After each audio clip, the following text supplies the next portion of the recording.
The fire we reported at the old fire hall is still burning out. Do you sometimes feel confused or lost in the complications and complexities of life? Do you feel drained, listless, or exhausted from the daily burdens and responsibilities? Why not seek our campus ministers on air every Tuesday from 2 to 3 in the afternoon? Listen to our counselors from the Loyola School's Campus Ministry Office as they ground our lives in our faith, in our school's spiritual tradition. Campus Ministers on Air. Be guided, be inspired, be blessed. Listen to our Campus Ministers on Air.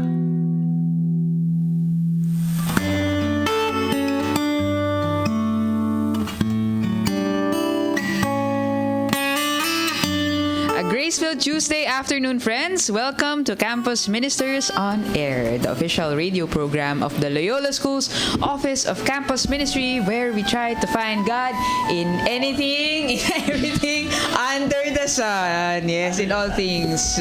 Say one more time. We try to find God in anything and everything under the sun. Ayan.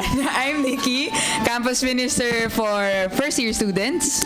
And I'm Vincent, Campus Minister for Student Leaders and Organizations. I'm Rodney, Campus Minister ng Sophomores. Yes! Hello, fam. Ayan. Hello, Nikki. Yeah! Knox! So I'm with my fellow campus ministers this afternoon, and actually today also we are celebrating the memorial of Saint Josaphat. No, flex lang namin yung feast day ngayon. No, he's a Catholic bishop and martyr for Christian unity. Yeah, so maybe just a little bit about him, in case you go to mass or you're curious. No, he worked faithfully for the unity of the church until he suffered martyrdom at the hands of an angry mob in Russia. So we celebrate his feast day today, November 14. And we are also nearing the end of our liturgical year. Medyo patapos na. Kaya if you've been going to Mass, so kalimitan yung ating mga readings and gospel ay end times. Na persecution, who will be separated, no? Sino bang maliligtas, mga ganyang because on November 24, we'll be celebrating the Solemnity of Christ the King, no? Marking the end of our church calendar year. And for the Philippine Church, in a very special way, no, as part of the celebration of the 500 years of Christianity here in the Philippines, we've been having themes each year. And our theme for this year is the Year of the Youth. No? So medyo patapos na siya. Kaya, nandito ang aking mga kapatid, no? So that we can talk about the Year of the Youth, especially what we have in store for you, for Ateneo LS, particularly our students. How will we celebrate, especially the end of the Year of the Youth? Tsaka ano ba yung mga nangyaring hanash, no? So, and we'll learn more about that from Vincent. And then we'll be also talking about youth ministry, no? Kasi itong aking mga kapatid na ito ay involved in youth ministry even before na rin. And they were youth once upon a time. Youth pa rin naman. Patapos na. Siya patapos na. Tayo hindi. Matagal pa. Siya patapos na siya. Yes. Alright. Sige, no? So, just like all of our episodes, no, we try to begin with the end in mind. No? Kung para saan nga ba ito? Para kanino? So, I'd invite you to take a comfortable position and just be aware of your own breath.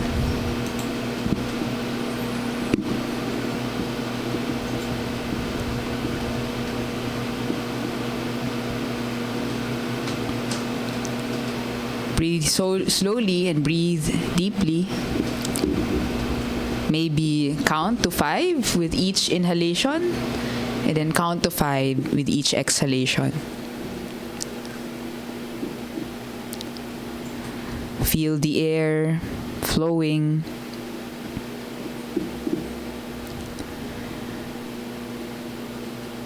Feel each expansion of your diaphragm and chest with each lung full of air.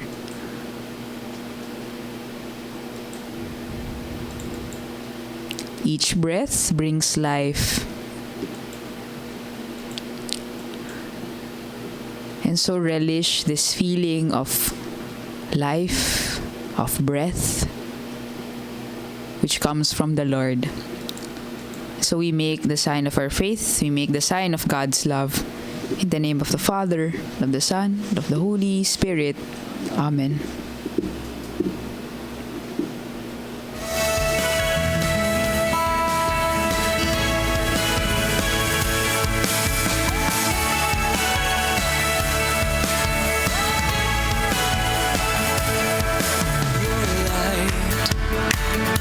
Has shattered my darkness. You've turned my sorrow into joy. Your grace has paid for my freedom. Your love is all I'm living for. From now till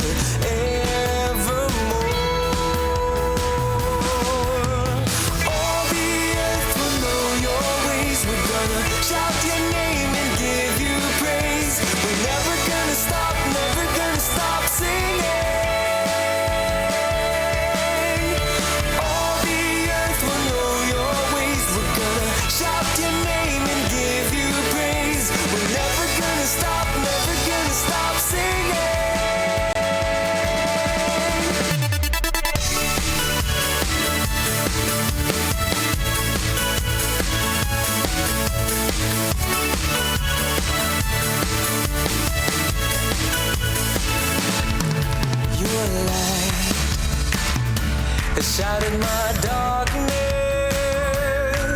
You've turned my sorrow into joy.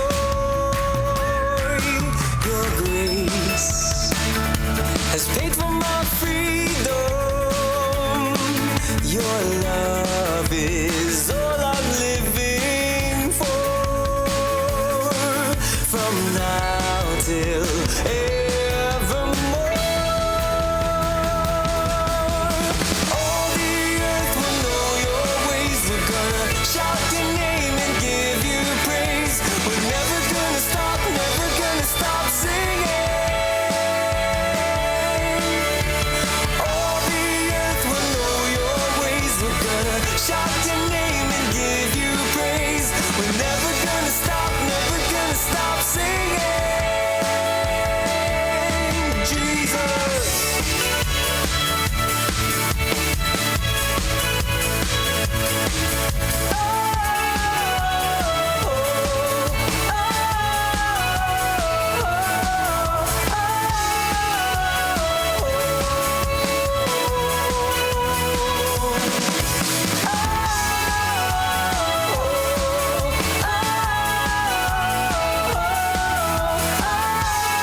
shout your name and give you praise.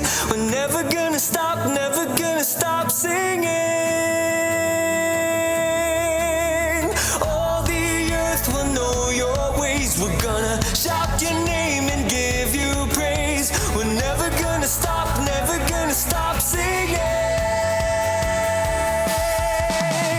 All the earth will know your ways. We're gonna shout your name and give you praise. We're never gonna stop singing. Never gonna stop singing. Never gonna stop singing. Jesus.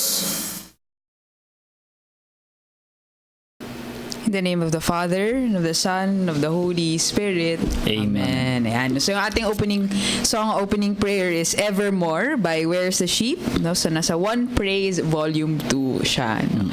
So it's like the Gen Z version of I Will Sing Forever. Never gonna stop singing. Yan, no? So,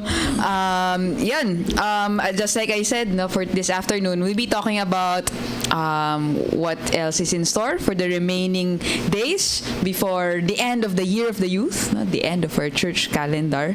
And we'll also be talking about youth ministry. No? What is it like on the other side? No? Kung lagi recipient kasi ng formation, pero what is it like to be on the other side, preparing for all these things also.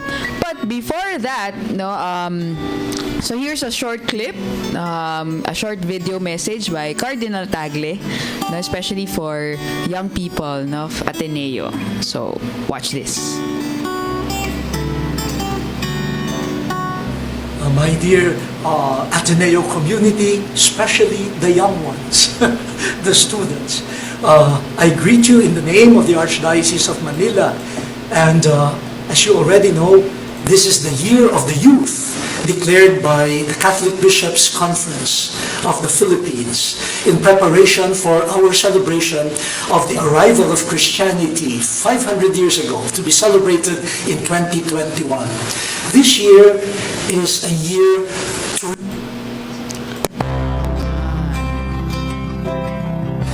my dear Ateneo community, especially the young ones, the students, I greet you in the name of the Archdiocese of Manila.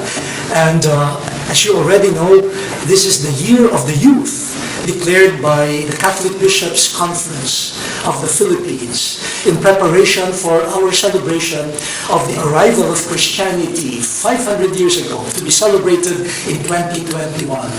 This year is a year to remind you and all of us that the young people are truly blessed, that you are really blessed by the Lord. You are gifted. And so we encourage you to discover the gifts that are in you. What are the gifts that God has given to you? And those gifts are not meant only for your personal advancement and your growth. This year is also a year of mission.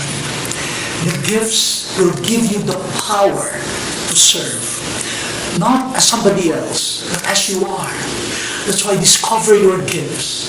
You are not being asked to serve beyond your giftedness or your capacities. But the gift that you have, please develop those gifts. And let those gifts be your contribution to mission. To proclaim who Jesus is as love, in order to build bonds of communion. As there is so much fear, the seeds of fear of the other being sown all over.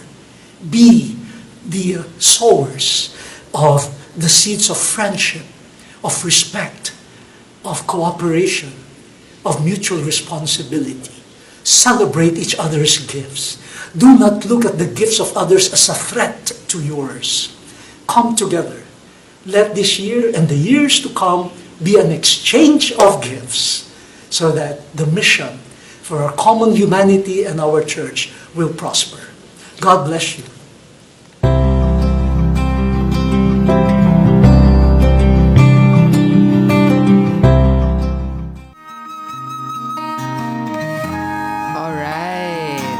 So we've heard from the Cardinal himself, no, a little bit about what the Year of the Youth is about. No? Kumbaga, in a nutshell, kung ano ba talaga yun. No? It's just a celebration of the gift of the youth. No? So it's involving them, no, making them part, actually uplifting them also, journeying with them. So yun, I just wanted to know yun, kumusta, no, especially kay Vince, no. Dahil si Vince ang punong abala, no, sa opisina namin. Si Vince kasi yung pinaka-abala pagdating sa Year of the Youth, no. So maybe you can share anong ba yung ginagawa mo, Char? may ginagawa ka ba? So, actually, this year we are going to close the celebration of the Year of the Youth. So we are organizing the Kislap. It is a concert. This is to highlight the talents and the skills of the young people of Ateneo, and also to celebrate again, as Cardinal had said, their gifts. Yun ang pinagkakaabalan ko ngayon. And of course, hopefully, maging successful ang event. And yun. Right, no? Itong Kislap na ito, you're working with other Yes, organizations, oo. no? So, I'm working with the Sanggu, the ACLC, ACMG, YFC, ano pa ba, CYA, RC Life, ano pa yung mga org, yun, yung mga FFC org, Faith Formation Cluster Faith Formation organizations. Clusters, Yes. no? So itong yung ginawa niyo yung event. So it's a concert. Yes, no? oo. So ayun, yung from the orgs themselves, manggagaling yung mga performers. Yes, so that's why, as what I have mentioned already, it is a celebration of their talents and Okay. gifts. So sila mismo, this is a concert for and by the youth themselves. So this is organized by the youth. Which Yeah. will be On November 22, 5 p.m. at JSEC. okay, sa JSEC. JSEC, November yes, 22 sa JSEC, no? 5 p.m. 5 p.m., yes. Ayan, Yeah. no? So it would be a night filled with music. Yes, music. May sayaw, and then of course meron din mga sayawan. Then testimonial. So meron tayong in-invite na mga students who can testify, for example, their siguro yung gifts nila, yung being empowered, loved, and ano pa yung Gifted. Yeah. Ano nga ba? Very gifted, yes. Gifted, empowered, and beloved. Beloved, yeah. Beloved. Yes. Ayan. No? So, pero paano nyo nabuo itong Kislap, Vince? Parang, how was it like working with our Faith Formation Cluster? Yun. Parang, how did it work out?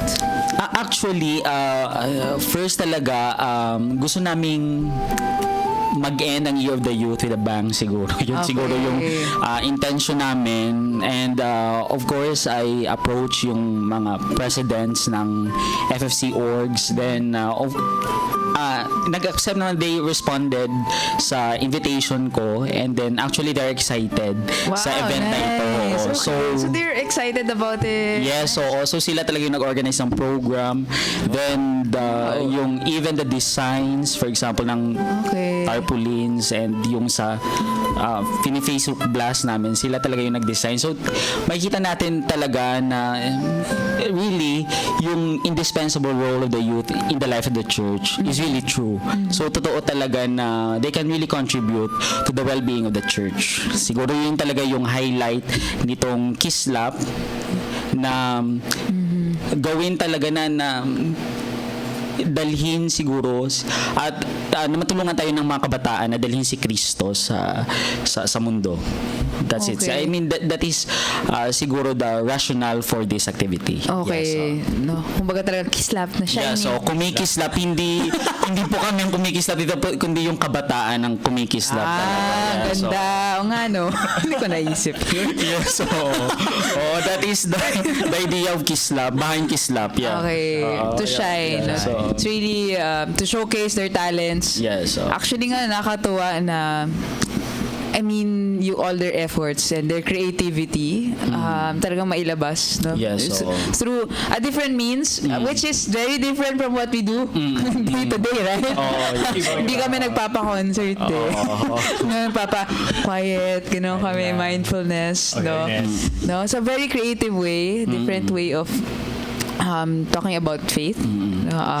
Yeah. And also to underscore also again sa life nga ng church, because usually the way we think about the church is always yung mga pare, Clergy, mga clergy, right.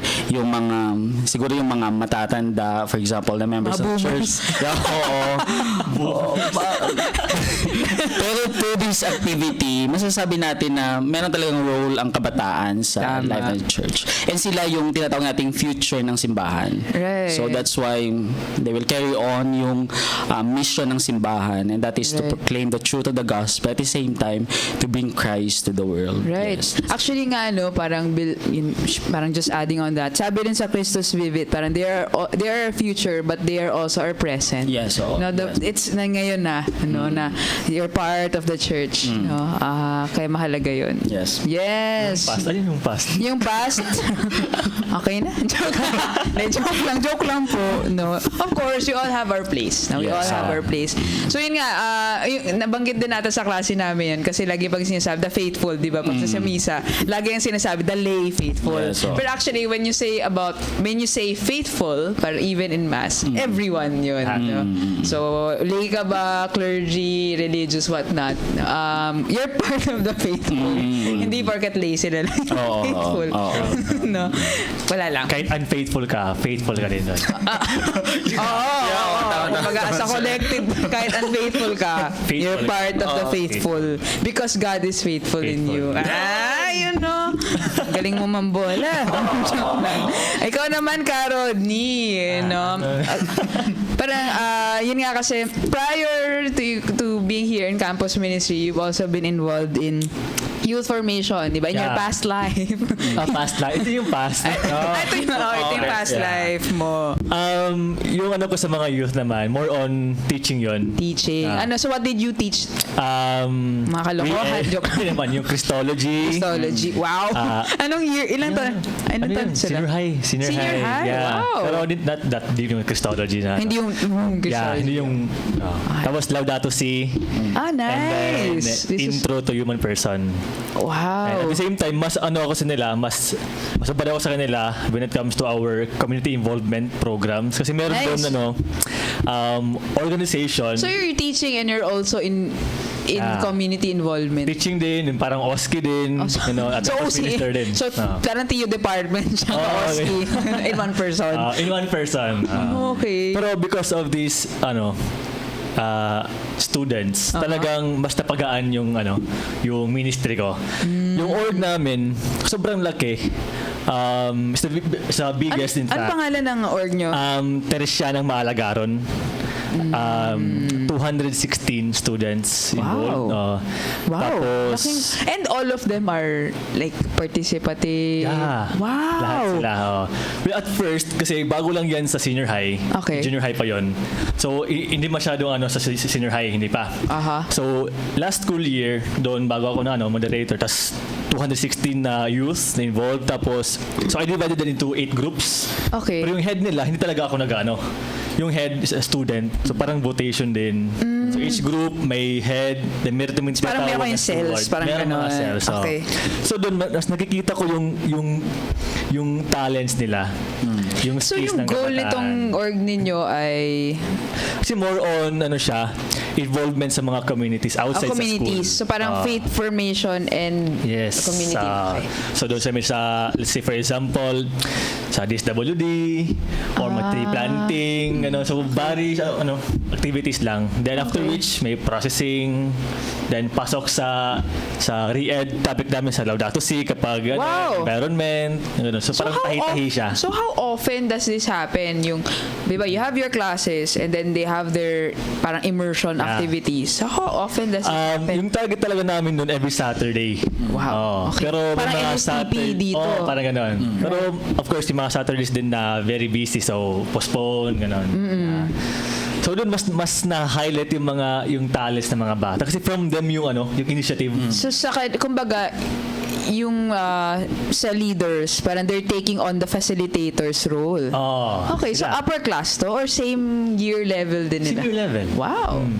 Senior level. In fact, nag-organize din nag-host kasi yung school namin, yung 8th parang River Summit, inviting different schools.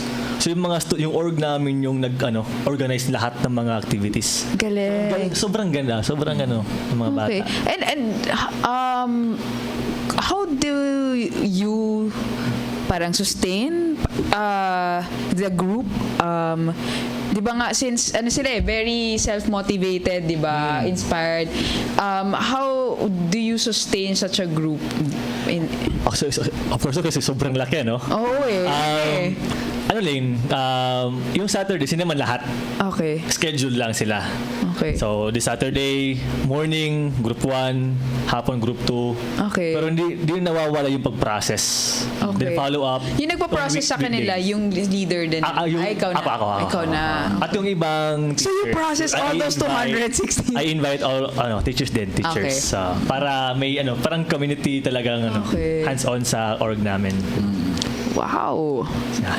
So you've been handling them for how many Yung sa org, 1 year lang yun. 1 year. Pero I've been in the school like 3 years. 3 years. Yeah. Okay. Amazing. No, I don't know, pero ang galing lang na 216 students who are all very active. Very active. I don't know, parang that's hard to find also, especially now. True. I don't know if Vincent has the same sensing in terms of yun, parang participation in numbers also in the church. Parang ikaw ba, any thoughts parang in terms of, or is it the same experience na ang dami rin na magpa-participate? Yes, I think siguro marami nagpe-participate sa mga church activities. Okay. Kasi I mean, today, if we're trying to look at siguro na-mention ito ni Cardinal ata dun sa theological hour. And, ito yung media evangelization. Yes, media right? evangelization. And according to him, yung mga kabataan daw ngayon, mas nagiging conservative daw sila when it comes sa church. Because parang mas gusto nila na yung life ng church. And I think siguro yan yung hinahanap ngayon ng mga kabataan. Yung in a sense na yung tinatawag nating peace na nabibigay ng simbahan. Because sa ngayon, if you try to look at siguro the panorama of the world siguro, maraming chaos na nangyayari, and then mga kaguluhan, for example. And now these young people, they're trying to find peace siguro, and siguro dito nila nahanap ito sa simbahan. And I think siguro yun yung hinahanap ng mga kabataan, yung peace na nabibigay ng church. Hindi lamang ng church, kundi ni God mismo. Yeah, so kasi even tayo naman, we do agree with that na naghahanap tayo ng peace, inner peace na only God can give. Yes.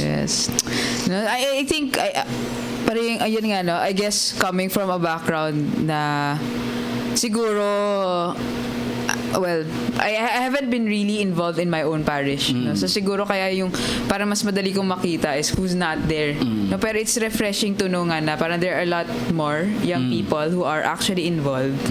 And actually maganda nga yun, no, na there are a lot of young people who are looking for peace, and I think it's also in articles also abroad, di ba? Yes, so. Na there are a lot of parang there's this sudden surge of Catholics in America also who join very conservative religious organizations, no, parang Trappists, no, yun nga yung they seem to find some form of stability, no, kasi parang yun it's what the church offers, no, the tradition offers, no, stability, in a sense peace, kasi nga ang gulo with everything that's happening, politics, no, even maybe family, no. So the church offers some form of refuge, yes, no? A form of peace, no. And yun, I agree that we all have experienced that. That's why we're here. That's why we're here, diba? So yun, I'm curious also to know about your own story also. Yes. No, kumbaga we were all younger. We were all younger before, no? So yun lang, who brought you to the church? Simple as that. Who brought you to the church? How did you come to know about it? About si Ka Rodney? Ako, sa family. Yung nag-start family. Sa bahay namin, well, we pray the rosary evening. Then, Sunday Mass. So religiously to every evening? Gano'n? Every evening. Oh, wow. Tapos Sunday Mass, 9 o'clock morning. Pero may point sa life ko, mga grade 5, na yung 9 o'clock Mass sa parish namin, too late na for me. Parang gusto ko earlier. Wow, okay. Yeah, I don't know, pero mas gusto ko yung... So this is Sunday Mass? Sunday Mass. Okay. Sunday Mass. So yun, nakwento ko yun sa ibang na doon nag-start yung story ko sa church actually, kasi yung sa parish namin 9 o'clock yung mass, right? Tapos gusto ko earlier yung mass, so doon ako nag-attend sa different barangay, 6 o'clock morning. So ikaw lang mag-isa? Ako lang mag-isa. And you were grade 5? Wow. Yeah. Okay. So doon may around 5 o'clock kasama may mama na preparation doon, then I'll walk towards the barangay. nandun, nakita ko ng isang yung pare. So, yan yung parang service ko papunta doon. Service ko. So, he invited me to be part of the altar server doon sa parish time. Doon, naging active na ako sa simbahan.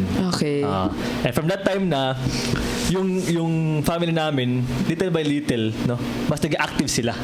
Instead of Sunday lang, almost every day may part na yung family namin doon. Yung sisters ko, choir member na. Yung papa ko, lay minister, gano'n. So Wow. mas na Because of what you started. Yung parang doon start ata yung yung story na family. Galing. No? So in a sense, parang it started in the family, pero ikaw rin yung nagdala sa pamilya mo. Ikaw naman, Vincent. Yes. Of course, katulad ni Sir Rodney, sa family din. That's why I think siguro importante yung role ng family sa faith formation ng mga kabataan, no? So ako, family din, doon din ako natutong magdasal, of course, sa family.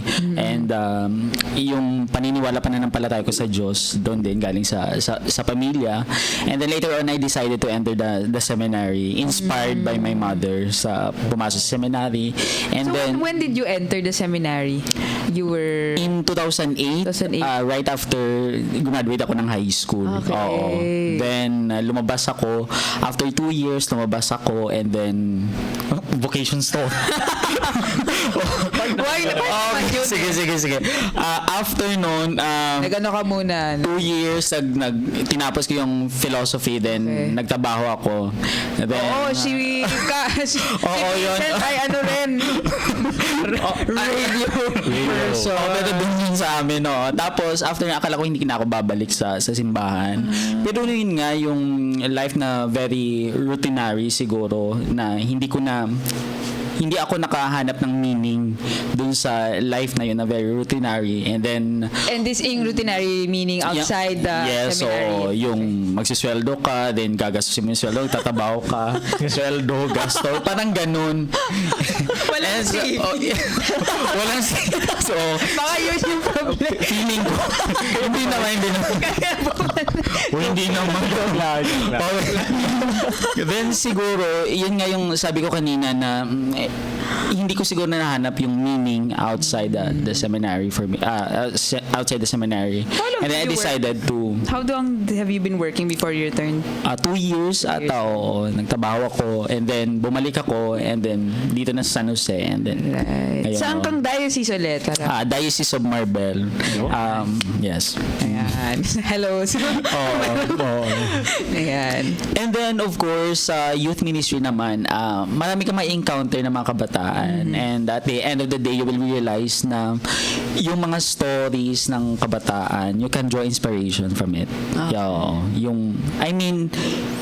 Usually kasi tinitingnan natin na yung mga matatanda lang siguro ang para maging source of inspiration. But I think siguro mga kabataan, they can tell stories that will inspire us. Siguro yung importante na, yun siguro yung nakita ng simbahan. That's why we celebrate the Year of the Youth this year. Yes. Okay. No, kundi mo si Rodney na nga lang, dinala niya yung pamilya niya. Diba? Okay na eh. Magkaiba kami. Kasi yung sa kanya, parang yung outside world mo yung parang routinary. Yung sa akin, yung sa loob ng seminary. Interesting. Nilabas ako.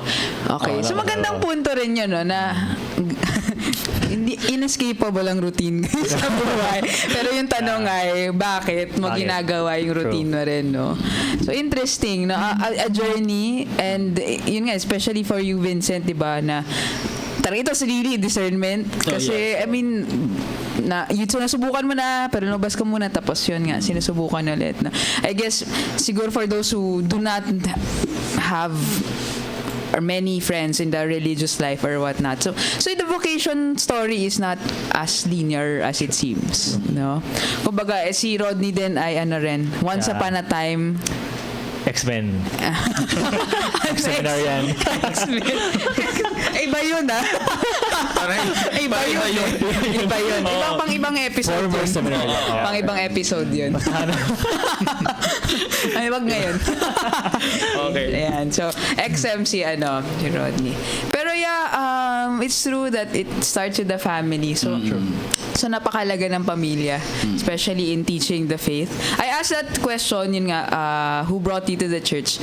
Kasi I remember, there's this post, I think, basta si Martin Candelaria, no? Si Bro Martin, na kanina ay dating ay host din dito, no? Pero siya ngayon ay nasa novitiate na, no? Sa Jesuits. And I think, ayun, parang there was a post regarding his JVP year, and then his mom posted na this is where everything started in the vocation. Pero nag-comment si Martin na, no, ma, it started when you brought me to church. Tapos parang, Nice. that's true. Family. No? Okay, yeah, so- So, in a sense, ako rin it was my own parents or my mother and my father who also taught me how to pray. No? Kumbaga, yung tatay ko yung nagdesisyon na, kasi nanay ko gusto niya mag-public school ako nung grade school. Pero yung tatay ko, hindi. So, kaya ako nag-Catholic school. So, in a sense, those choices, no, are also very important, especially for parents, no? How you bring the faith in their day-to-day life, yun nga part of the routine. Yun, siguro other people would disagree kasi di ba there are those na hindi, masyado pa silang bata to choose, di ba? To choose, but I don't know, yun nga, we found grace, no, in the faith, no, in the church, so why shouldn't we share it with our children? Eventually naman pipiliin pa rin naman nila na pag lumaki naman na sila, makapili pa rin naman po sila, no, in that sense. So nabanggit nga ni Vincent din, no, na there are inspiring stories that we can also draw from young people, no, from the young people that we work with, and maybe later, no, we can talk about yun. Are there any particular experiences that you hold dear in your heart na parang that inspires you also in your ministry or also in your faith life? So yun. We'll just have a short break. So let's listen to this song by Feast Worship. So Lifeline. So it's from the One Praise album Volume 3.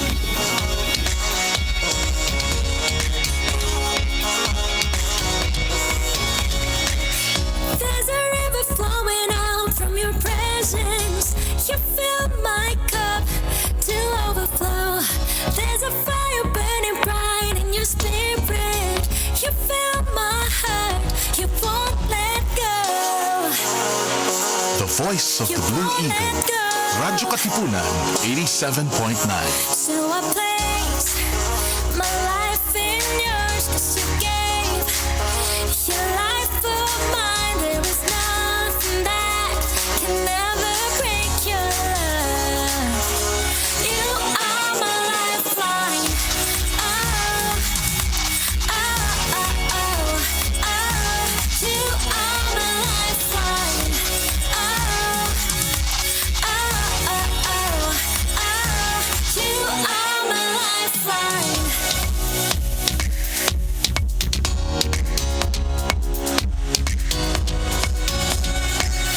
There is life moving through all creation. You set it all in motion. Nothing stands in between our connection. You made a way. You made a way.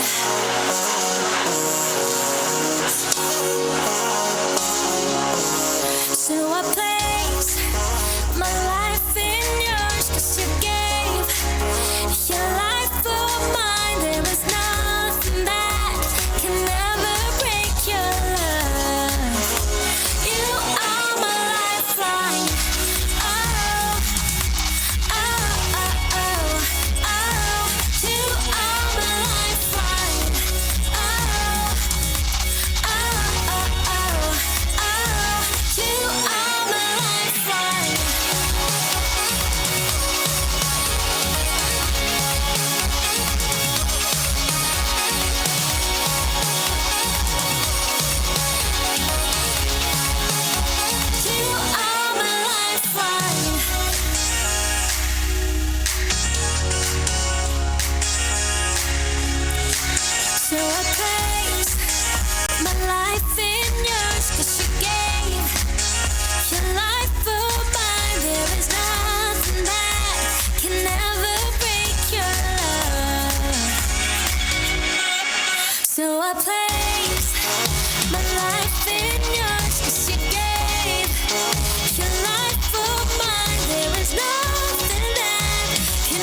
few Katipuneros, so please stay tuned.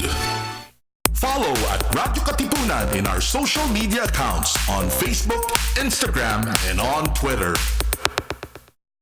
Ignite your soul and set the world on fire. Be inspired by the stories of faith. This is Ignited to Inspire. Brought to you by the Ateneo Junior and Senior High School Campus Ministry every Thursdays from 1 to 2 p.m. here on Radyo Katipunan 87.9 FM. Be ignited. Be inspired. All for you, Jesus, my Lord. From the hardcore to something funk to something laid back. It's time for the Music Class. Join us for an afternoon of music and appreciate the art behind every tune and beat. Listen to engaging performances and insights from some of the top and upcoming musicians in the scene today. Tune in every Fridays from 1 to 2 p.m. here on The Music Class. Let the music class begin. Radyo Katipunan. News, insights, inspiration. Radyo Katipunan. Down from the hill and down to the world. Radyo Katipunan. The voice of the Blue Eagle.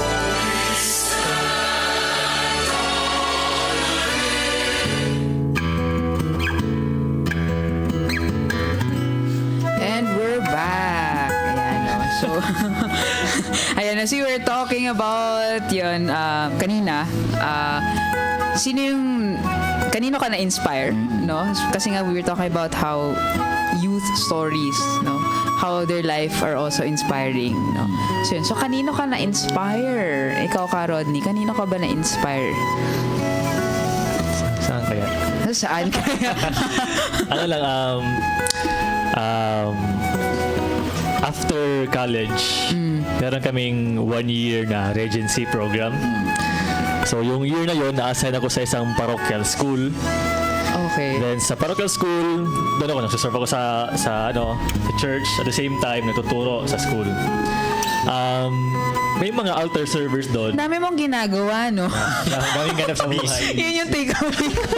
Anyway, sorry, go. May mga altar servers doon sa parokya namin na student ko din sa school. So, third year high school at that time. Then, I don't know, siguro yung importance ng minister of presence. Kasi sobrang close kami sa class. At the same time, every, like, after class, magano kami, like, the entire class, punta kami sa isang sari-sari store, kain kami ng lugaw, labas ng parokya, jamming-jamming, Nice. kinig ng music. Nice. Or kung may time Saturday evening, doon kami sa grotto, we pray the rosary. Oh, ang cute niya naman. Yan yung mga bata, grabe oh. Then, kasi 1 year lang yun, 1 year. Then I went back seminary for theology. Then sobrang touchy because 4 of them, yung third year high school, pumasok sa seminary. And isa yung student ko, grade 6, pumasok na sa seminary. So 5 silang lahat. Doon yung iba, nasa seminary pa rin. At yung iba lumabas, but they're into teaching. So yung parang a challenge as well for me, an invitation for me to do more, no?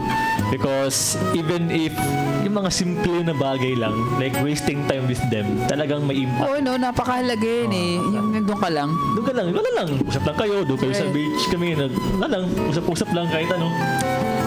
So parang, yun ang parang nagano sa akin. Yay. Thank you, Rodney. Sa akin naman, of course, kasi tatanungin mo. Ay, di ko naman tinignan lang kita, pero mag-share lang ako. Okay, sa akin naman siguro yung nai-inspire ako dun sa mga kabataan na nagtatrabaho. They work hard for their family because I think kahit lumabas na ako, for example, sa Ateneo, you see young people who work for their family siguro, for the welfare of their families. I think Ma-breadwinner. oo. I mean, nagiging inspirasyon ko yan sila na somehow sa akin din mismo, hindi ako magreklamo sa mga maliliit na bagay because I think these people marami silang sinugal para sa pamilya nila, and then yun, bakit hindi ko kaya din gawin yun para sa sarili ko? Because I think siguro importante yun na to appreciate yung mga tao na somehow sometimes nadadaanan lang natin sila, yung mga kabataan dyan sa labas, and then for example nagtatrabaho sa mga malls for example, pero meron silang story na talagang inspiring, and then siguro I think yun siguro yung inspiration ko din to be kind towards them siguro, kasi meron silang story yung mga kabataan, and then that we don't have to, you know, yung tinatawag na i-belittle natin sila because we're not doing justice sa kanila, and then siguro yun yung basta dun sa mga kabataan na nag-work hard for their families, yan siguro dun ako na-inspire. Yes. Okay. Yay! Thank you, Vincent. Yes, thank you. Yes. Mag-e-end na ba tayo? Mag-e-end na ba tayo? Grabe, Hindi, mga ano pa tayo, 2 hours. Okay. First round of sharing pa lang yun. Okay, sige. Sa akin naman siguro, siguro, yung karanasan ko as a young person din, pero para being cared for by older, parang mga kuya, mga ate, ganyan. Yung college kasi ako, sa part ako ng ATSCA, so Ateneo Student Catholic Action. Tapos yung naalala ko lang, super inspired ako dun sa parang sa leaders namin, tsaka yung youth leaders namin dun sa Faith Formation Org. Kasi di ba freshie nga ako no, sophomore na pala ako noon. Tapos ang hirap-hirap ng ACADS, tapos yun nga yung mahalaga, yung tumatambay lang sila, tapos they make you feel welcome. Parang I felt really welcome. Naalala ko noon, parang tumatambay lang din kami sa org room, tapos hindi pa nila ako kilala kasi new member lang ako, tapos sobrang awkward ko kasi hindi sobrang introvert ko kasi. Pero parang imbitahan nila ako, tapos wala lang, para maglalaro lang cards, ganyan, o kaya mag-jamming lang, o kaya after prayer session, kasi may prayer session kami every Friday, yun, kakain lang kung saan man, no, kung saan man mura, no, pero yung mahalaga, sama-sama kami. And I think yun din yung inspiring sa akin na nakapwa ko bata rin yung nagli-lead ng prayer session namin. Yung katulad ko yung ano nga namin yung faith leader nga namin, yung pagsa-sharing, facilitation, ganon. Kasi hindi ko alam, mas magaan yung loob ko kasi pareho kaming ng karanasan o kaya mas malapit. And for me, very inspiring yun kasi alam ko, I really look up to them kasi they know so much, parang ganon. Yung ang dami na pinagdadaanan sa buhay, pero hindi ko gets bakit they still hold on to their own faith. So for me, their witness helped me in my own faith, kasi during that time I wasn't really active in church. I haven't really been parang more of ano lang ako alam mo yun, yung nominal Catholic, nagmamass lang, ganyan, pero walang really personal relationship with God. I think the personal relationship with God came in the form of friendship, with fellow young people. So yun, kaya I really honestly think youth ministers are very important and very powerful, especially if hindi naman sa yung sa akin, yung inisip ko sa yung danger na gamitin yung hindi naman gamitin pero parang nangyari yung kabataan sila yung gumawa ng mga bagay, pero more of yung mga kabataan din yung merong kakayahang mangusap sa kapwa nila bata, in a way that's relevant for them and is meaningful for them. Pero that doesn't save us, of course, from the responsibility to care for them. Pero yun lang, sobrang inspiring lang para sa akin na merong mga yung youth leaders na ganon who care for young people and who really spend time with them. I think yun yung mahalaga spending time with them. Kaya nga nabanggit mo na rin yung stories, yung mapakinggan yung kwento nila, na malaman na may kwento, napakalaga. So yun. So we hope that, I don't know, you also get to know stories of young people, no? Or you look back in your own life, no? Are there other, parang in your own life, no, as a young person, parang who brought you to the faith, no? And in a sense, yun din kasi yung empowering yung to look back at your own story and to be grateful for that, in that sense. Kaya yun, no? That's why we celebrate the Year of the Youth. Ano? Yes. We celebrate the Year of the Youth precisely because they are loved by God. No? Sabi nga, we hope to love whom Christ loves. No? At I don't know, maybe this could be a point of reflection for you also, no? How would you end? Na mayroon pa namang ilang araw pag mag-end yung year. Meron pa. November 24 pa yung ano. Hindi naman, no? The Year of the Youth, hindi naman siya, it won't end there, pero it's more of a reminder, a healthy reminder for the church na, hey, nandito yung mga kabataan. No? And they are also part of the church, not a recipient, but actually an active agent. Sure. Also an active agent. So, ang favorite question natin before we end, where did you find God this week? Okay, pwedeng last week kasi Tuesday pa lang ngayon. Ay, last week? Well, ikaw bahala. Basta okay lang. okay. Pwede naman this week kasi... This week? Oo. Ako, nakita ko si God actually kanina. Nakita mo siya? Nakita ko siya kanina. Ba't nandito ka pa? Yeah. Di ba? Whoever sees God will die. Yeah, kanina. Papunta tayo dito.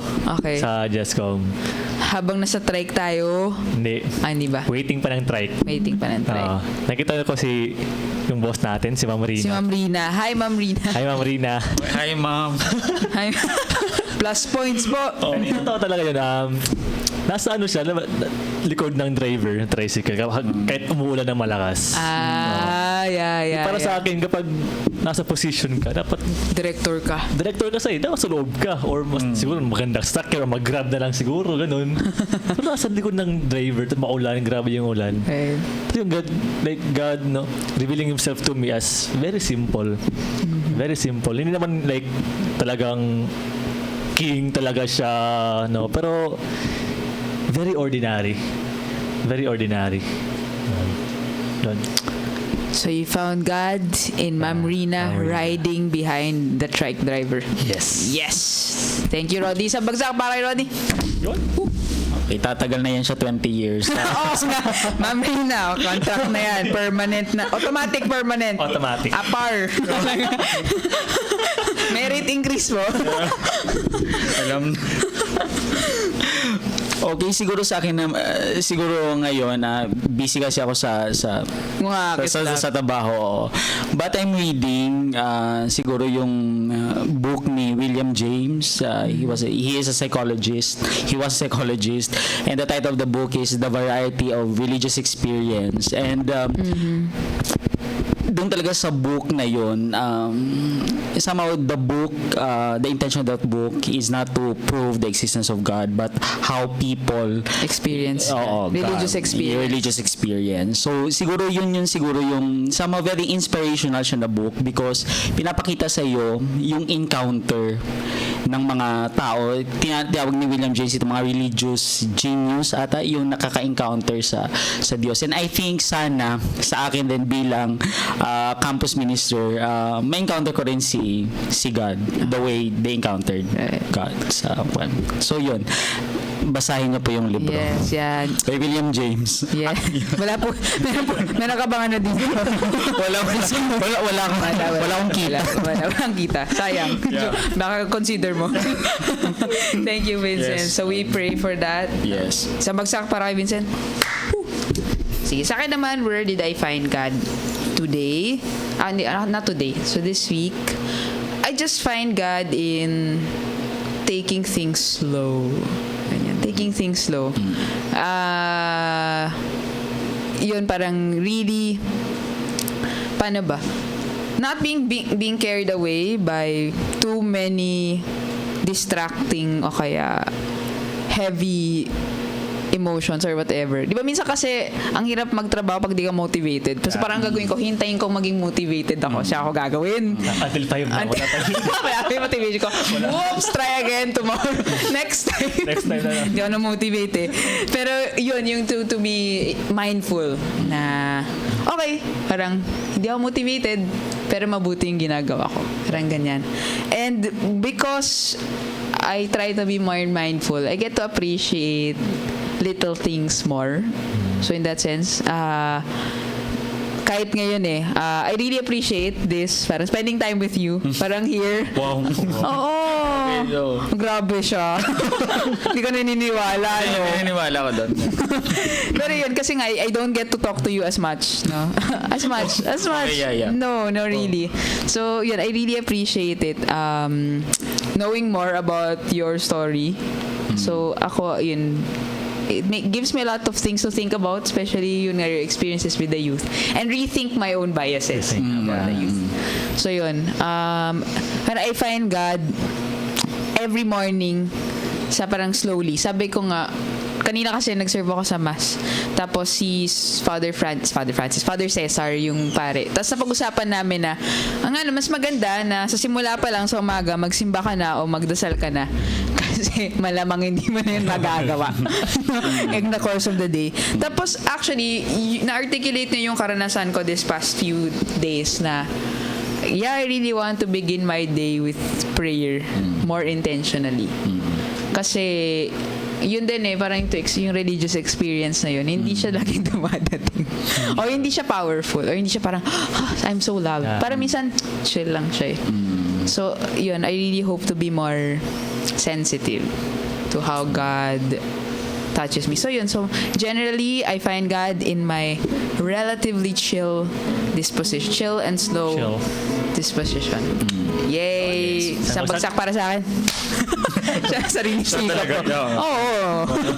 Sariling sikap Sige, no? So, mag-hi lang tayo sa ating friendships na comment sa ating Facebook Live.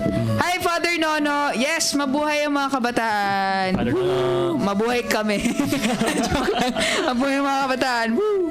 Ayan, si Sir Genesis Toledo. Greetings kay Brother Vincent Ray. Greetings. Ayan. Tapos si Kuya H. Hi, Kuya H. Yan, pa-plug. Tumatanggap pa rin ang Tanging Yaman Foundation ng Donations for Mindanao. No, Diyos Mabalos, AMDG. So yun, no? So there are many different channels wherein you can send your donations, no? Especially for our friends, our brothers and sisters afflicted by the recent earthquake in Mindanao. So one way is through Tanging Yaman Foundation. So if you're looking for other ways, I think Xavier University in Cagayan, they also have their own channels. And even Ateneo de Davao University, they also have their own channels. Sa amin naman, sa Loyola schools, no, all of our collections sa chapel masses will be donated, no, for that cause. No. Even the dorm mass, the 6 p.m. mass, we have the second mass collections. So yun, no, no matter how small, so if you want to donate, or kung small ba yan, find other friends who also have something small, no, and make it big.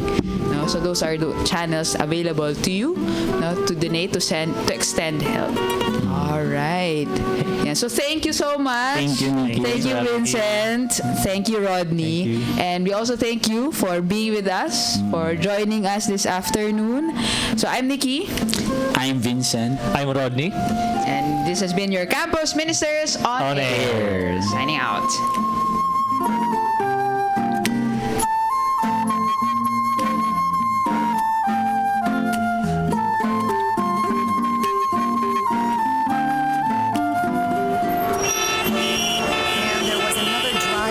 The fire we reported at the old fire hall is still burning out of... Do you sometimes feel confused or lost in the complications and complexities of life? Do you feel drained, listless, or exhausted from the daily burdens and responsibilities? Why not seek our Campus Ministers on Air every Tuesday from 2 to 3 in the afternoon?